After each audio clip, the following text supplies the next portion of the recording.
To call upon the chairperson, we request Dr. Manju Soneja, who is the consultant physician, Manisha Healthcare Clinic, Bengaluru. We welcome you on stage, ma'am. Thank you.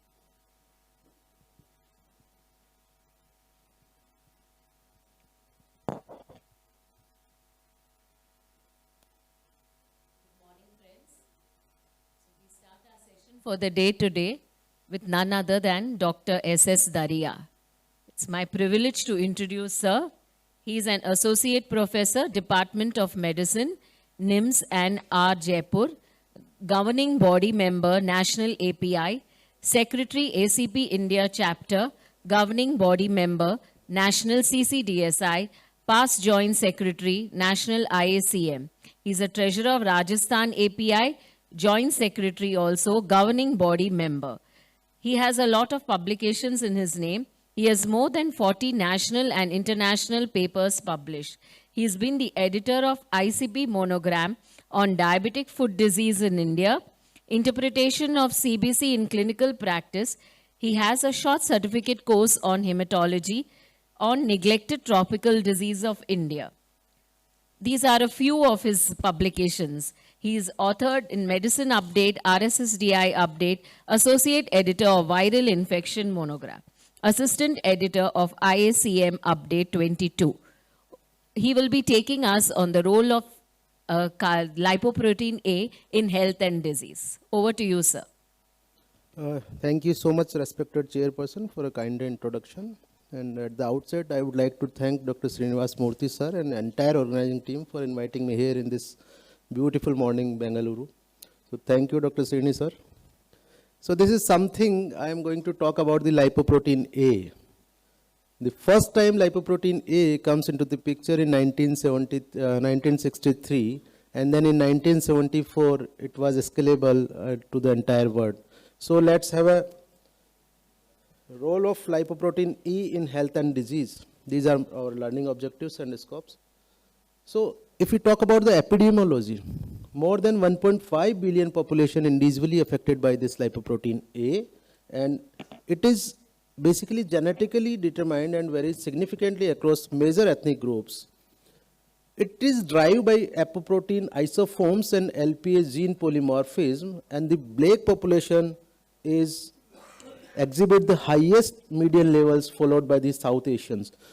The UK Biobank data says that if there is an increase in lipoprotein A, there is a 4.7-fold difference between the black and the Chinese. So what is the key takeaway? That this is a global risk screening must account for ethnic threshold to avoid underestimate in high risk groups. In Indian scenario, almost 1 in 4 adult is affected with this lipoprotein A. So almost 25%, and higher frequency of small lipoprotein A and specific LPA gene polymorphism derives through the hepatic secretions.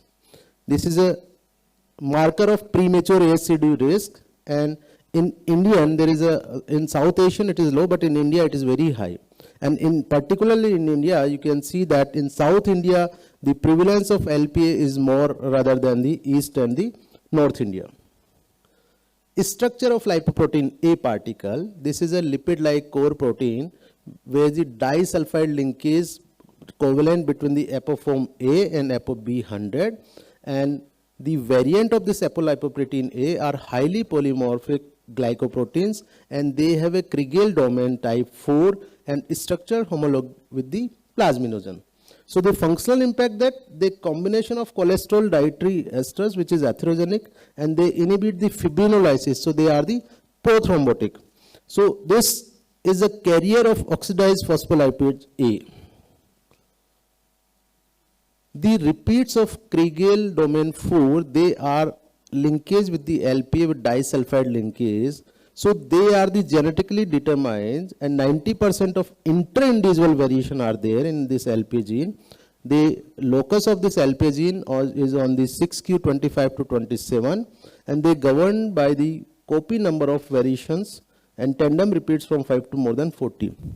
Key is the polymorphism. There are different SNP like single nucleotide polymorphism is there. So if there are small in size, they are fewer, and in plasma levels they are higher. And if size is large, they are lesser in the plasma levels. So there is an inverse relationship between the isoforms and the plasma levels. If they are smaller in size, they are more into the plasma. If they are higher in size, then they are lower into the plasma. So in this smaller size isoforms, they basically enhance the hepatic secretions, which leads to the significantly higher plasma level concentrations, but large cannot move on to that. So there is a inverse relationship between the lipoprotein, the smaller isoforms. How they act, how they are going to act the human bodies. So they are having a lipoprotein as a potent vehicle for delivering cholesterol directly to the arterial intima, where it becomes trapped into the extracellular matrix. And unlike the LDL, there is a higher affinity for arterial wall proteoglycans, facilitating the rapid formation of the necrotic lipid core. Here you can see this is a normal artery and this is a narrowing of artery because of the lipid deposition of the plaque. And the induces significant expansion of the low attenuation plaques, which is a clinical hallmark of your high risk vulnerable lesions. So if there are lesions are there, then there is an increased annual chance of 10.5% because of these low attenuated plaques in risk of ASCVD. They act via the oxidized phospholipase mediated inflammations. These are the primary carrier of these oxidized phospholipids, and they are the potent activator of your pro-inflammatory cytokines like IL-1 beta, IL-6 and TNF alpha, and they directly stimulate the osteogenic differentiation in the valvular interstitial cells. So the apoprotein binds and protects these oxidized phospholipids from degradation into the circulation. So if they will be more into the circulation, and they upregulate the adhesion molecules like IACM and VACM and the chemokines. Then increase infiltration of monocyte into the subendothelial cells, and finally the induction of M1 phenotype which drive the plaque instably. So how they make the plaque formation? This ApoA exhibits the high structural similarly to the plasminogen, and particularly at the Kringle domains, the KIV type 4, and they enhance the deceptive molecular mimicry. So they are the competitor of your plasminogen. Okay. Then inhibition of this plasmin generation and interfere with the glue lysine to this lysine plasminogen. That conversion leads to sustained arterial thrombosis. So how they are the prothrombotic? So they are reducing the generation of active plasmin from precursor. They inhibit the bindings of tissue plasminogen activator and impairs degradation of fibrin matrix within the intima, and synergize with the oxidized phospholipase to promote a hypercoagulable states. The plaque vulnerability. The LAP, the low attenuation plaques, they are a potent driver of this progression, which represents the necrotic lipid core of a lesion, and it is a dose dependent. So higher the LPA levels are, then there is a more of the expansion of these low attenuated plaques, and they directly cholesterol delivers to the arterial intima, accelerates the necrotic core expansion and the thin cap fibroathyroma formation. So the low attenuated plaque progression is increases 10.5% per year. What is the clinical impact? Why we are worried about this lipoprotein A? Because there is a linear dose response. So each 50 milligram is increasing in the lipoprotein associated with 11% high risk of ASCVD events. If it is less than 50, that confers a 1.4 to 2.7 fold increased risk of major adverse cardiac events, including your MI and the revascularization. The LPA contributes the persistent CV risk even your LDL cholesterol is within normal report, or it is lesser than the normal levels. So combined elevation of LPA and LDL, there is a 3.7 fold higher risk compared to the low levels of both.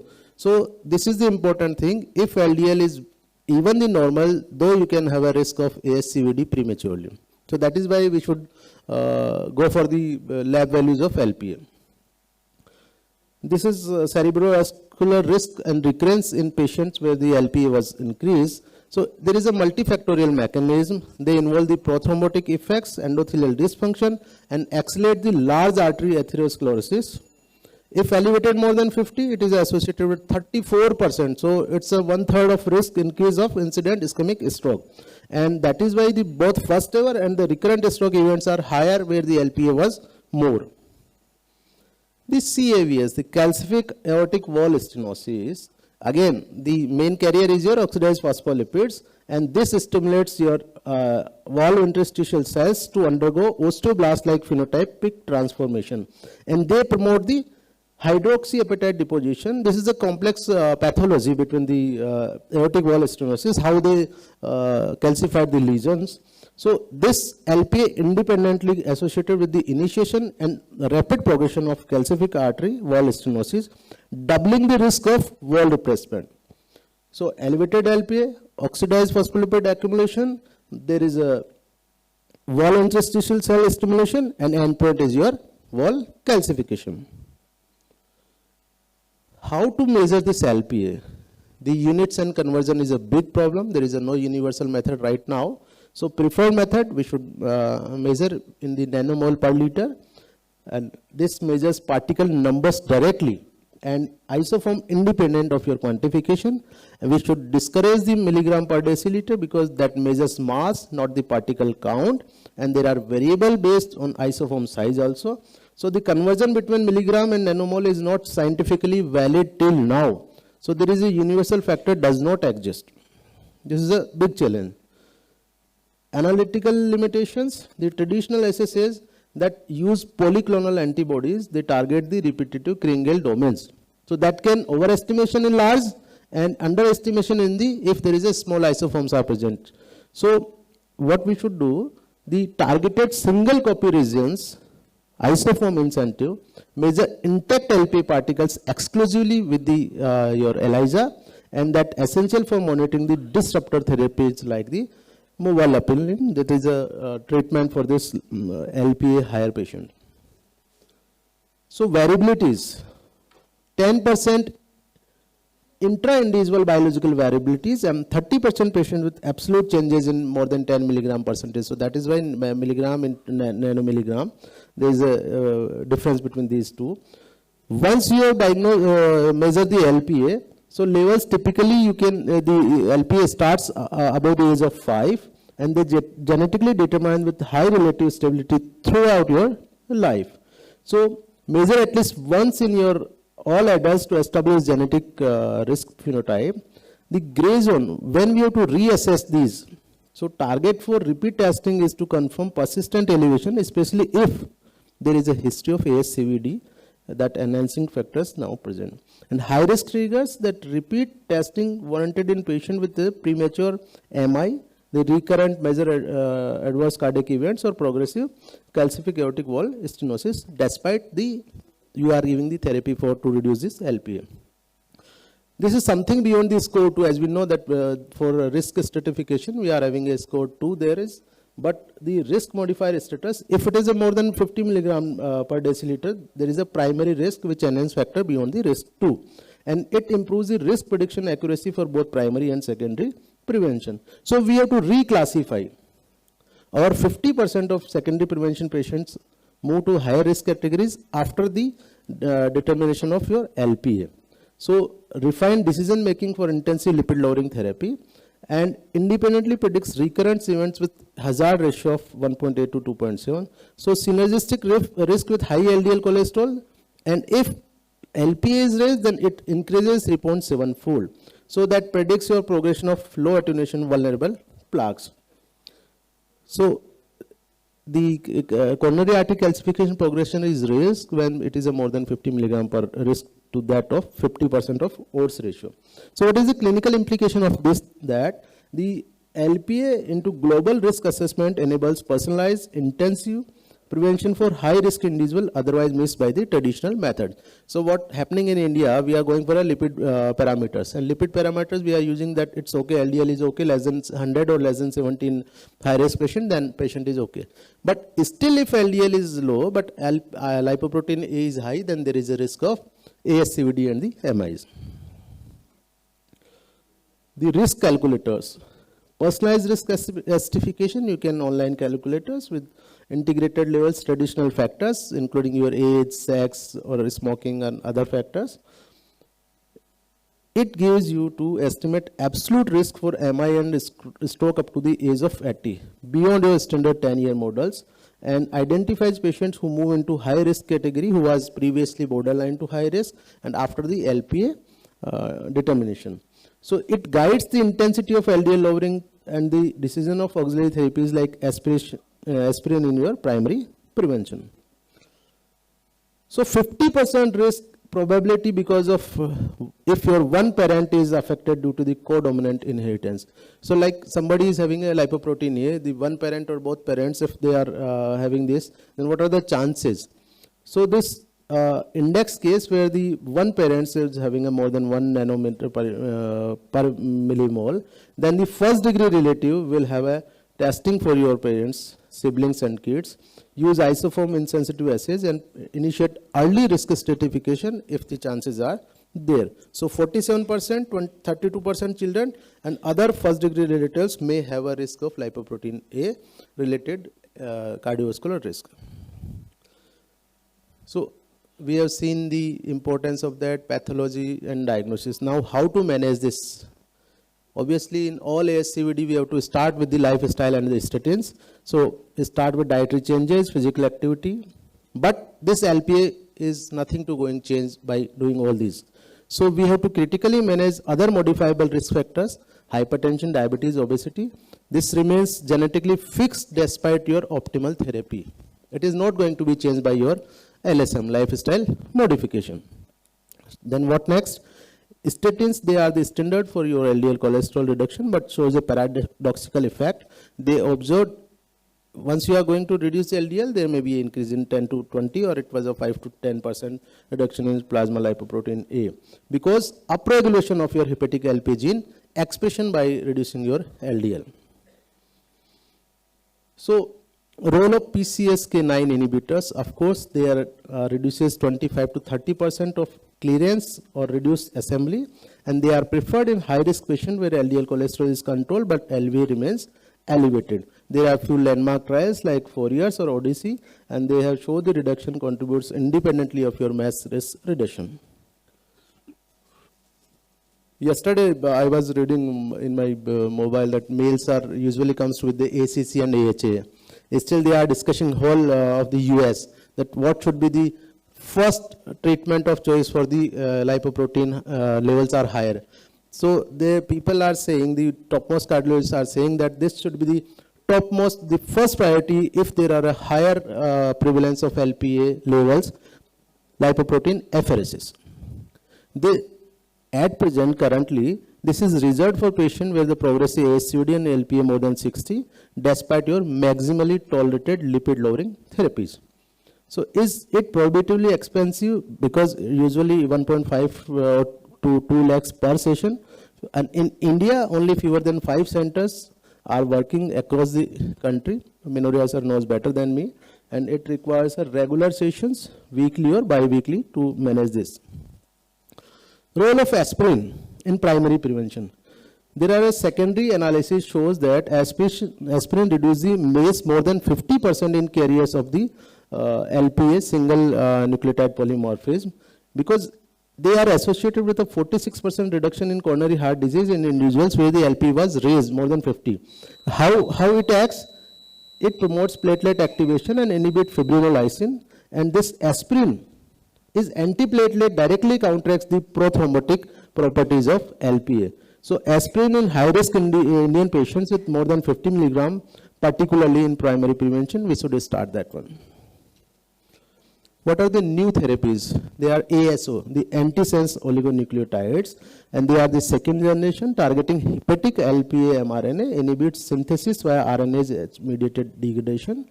They have shown the phase 2 efficacy, dose dependent, up to 80% reduction with the established ASCVD and lipoprotein A more than 150 nanomillimole. Generally, they are well tolerated, mild injection site reactions reported as the most common adverse events. Another one is small interfering RNA technologies. They are to trigger hepatic degradation of lipoprotein mRNAs, prevent synthesis of apolipoprotein, effectively halting the LPA particles assembly, and they offer prolonged duration of action, allowing for quarterly or biannual dosing. So they are the olpasiran, the zerlasiran, and lipodicerlan, and delivery system is by conjugated for targeted hepatic uptakes. In India, there is a diagnostic gaps because fewer than 1% of high-risk individual patients are screened, despite 25% are affected with this. Only 30%, there is a knowledge gap. There are no national guidelines, and the prohibitive cost of PCSK9 and limited access to lipoprotein apheresis, less than 5 centers in India at present. So this is a mystery. Initially the lipoprotein, then the you can see the sticky tail. You are going to your doctor, they says, so why total cholesterol was not enough? Because we missed the sticky tail. So it's in our genes and test did not show it. Algorithm for Indian patients, universal, all adults, once in lifetime, high risk, premature SCOD, family history, recurrent event despite LDL cholesterol, we should measure this LPA. And it should be measured in nanomillimole per lot using isoform incentive forms. And risk stratification, if it is less than 30 milligram per deciliter, there is a low risk standard care, 30 to 50, intermediate, and more than 50, high risk intensive management. Management includes your lifestyle, that is a global risk, statins, aggressive LDL lowering therapy, PCSK9, consider high LPA, SCOD, and always aspirin for the primary prevention in high risk carriers. So key takeaway for a specialist, there is a causal independence, genetically determined, there is universal screening of all adults, there is standardizing testing and risk optimization to control of LDL cholesterol, blood pressure, diabetes. Statins are cornerstone, but PCSK offer individuals additionally 25 to 30% reduction. South Asian urgency because we are having a higher number, and the RNA based therapy, they promise for small interfering RNA or the antisense nucleotide like pelacarsen and olpasiran, achieving 80 to 98% reduction. These are in the phase 3 results expected to come in 2026 to 29. So rule of 25, 1 in 4 Indian patients have high LPA. Treat the global risk aggressively until specific targeted therapies enter the standard of care. So to conclude, personalized prevention, integrate LPA into the routine risk assessment models, ensure the single small interfering RNA and ASO therapies are affordable in India throughout public-private partnership. There should be a national policy guidelines to mandate universal screening once in a lifetime, and empower Indian cardiologists and the GPs through CME progression on LPA measurement protocols. Thank you everybody for your patience hearing. Thank you, sir. It was a very enlightening talk. So give us the knowledge that how we should not only stop at doing lipid profile, but also ask for a lipoprotein A for all high-risk patients at least. Any questions from the audience? Comments from Menoria sir, Virmani sir, N. Rai sir.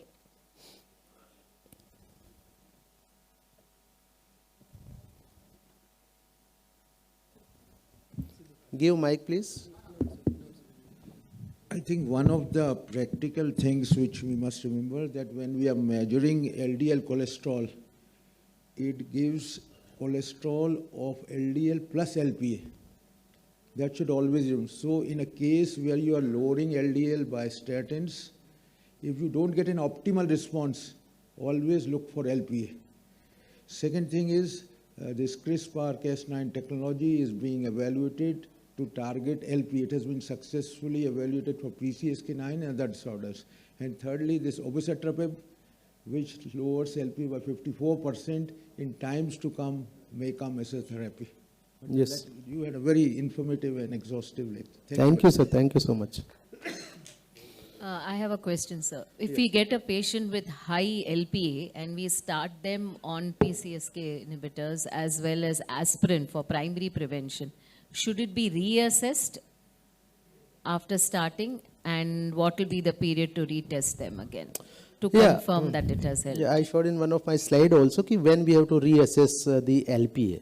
So despite all the lowering therapies, still patient is aware high risk MACE events and having your recurrent MIs or the stroke probability. then only you need to reassess the lipoprotein A. Otherwise, once you taken the limit of that one, then no required. Am I right, sir? So it's a once in a lifetime is okay. Once in a lifetime reading has to be taken, and that will basically tell us whether to how the LDL low should we go and what should be the intensity of our treatment. That is just a guide because we don't have specific therapies at the moment, though there are the small interference RNAs and others in pipeline. But at the moment, that is the only indication is to intensify treatment so that you can go down, the LDL can go down as low as possible. The definitive treatment at present is the lipoprotein apheresis, which is being done in US. In times to come, we will be designing this LPA. We will be measuring frequently once pelacarsen comes into vogue. This year the trial is going to be. I think only one oral is mevalupan is in the loop, and soon we'll have that drug also. That is the oral drug. This is the last question, sir. Regarding the reassessment, actually, if it is already high, you will reassess or it is already safe. But in the intermediate group, where you are treating or not treating, some situations one need to reassess LPA when the patient has an uncontrolled thyroid or chronic kidney disease or similar or very high familial diseases there, intermediate is probably there is one role is there to reassess. Usually one time. That is my comment. And my question to Dariya, like whatever the available Information, R.S. Raju. which one will prefer most for Next session, you give a call now. Who gave a call? I think PC Manoria sir will give the answer for that because I have never used this PCSK9 and the effect of that one. See, there are three types of therapies. One is pelacarsen. The Horizon trial is going to be presented this year very soon. And if it comes out to be positive, this will kick off a new era of LPA therapeutics. Three, as you already said, three oral RNA interference therapy are there. The beauty of these therapies, they lower LPA by 95 to 98%. 8%. So olpasiran, lepodisiran, and the third one. And movaleprin is an oral, which lowers LPA by 65%. So in future, hopefully the treatment of LPA is going to be bright, hopefully. But the real time will be. Thank you, sir. Movaleprin. because increaser is available in India. You give actually twice in a year. So I've been using and quite used to it. It reduces LPA by 30%. Even ibilibulin is available. It can be given actually every 14 days, twice in a month, or some 420 seconds every monthly. The advantage of the increaser is that it is compact, patient compact and patient takes it. And now the offer is there, it costs around 1 lakh rupees. See, PCSK9 is an offline indication for lowering LP. Only when this LP is associated with FH, this is a guideline recommendation. So you can Probably use it as an hypercholesterolemia offline. is there, then Thank you, sir. thank you so much. Thank you so much, doctors. Thank you for sharing the role of LP in health and disease. So we would request the chairperson and the speaker to move to the selfie area, which is outside the hall.